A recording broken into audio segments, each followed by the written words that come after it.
All right, folks, I just wanted to put this video together real quick and talk about why it's important to vote. Why is it important to vote? I mean, there's the obvious of, by having by voting, you have a say in how the country is run, right? And that's how, you want to pick the best candidate that speaks to your issues regarding tax laws, crime bills, labor laws, and pretty much the overall political weightedness on how the country is run, right? So one other thing that's not talked about a lot is the demographics, right? So one thing that the politicians look at are the demographics on who's voting, right? So that's the by race, that's by gender, that's by age, right?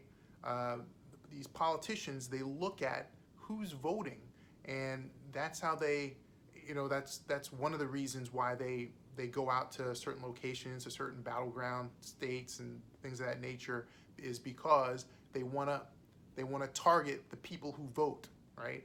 They don't care about the people who's not going to vote, right? They don't care about the felons that can't vote, or the certain demographic groups that have a tendency not to vote, right? So it's all about the people who are voting, right? So bottom line, if you don't vote, then you don't matter, right? If there's a certain demographic that doesn't vote, then you don't matter. And to be honest, black males, have been on that lower end of voting, right? So um, as a black male, let me say how important it is to get out and vote. I don't care who you vote for, right? That's, to me, that, vote for the person that speaks to your issues, but vote.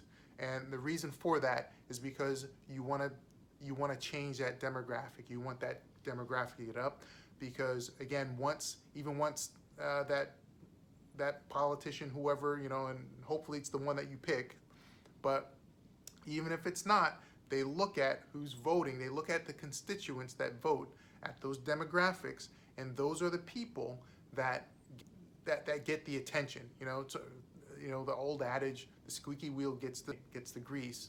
But again, if you don't vote, you don't matter. You're not even going to be factored into the whoever becomes president, because you're not a voting constituent. And if you're not registered, if you're not voting, then you're doing damage not only for yourself, but the demographic that you represent. So with that, I'll leave it there. With that, I'll just say, good luck, but get out and vote. Get out and vote, and we'll see how this thing turns out. Okay.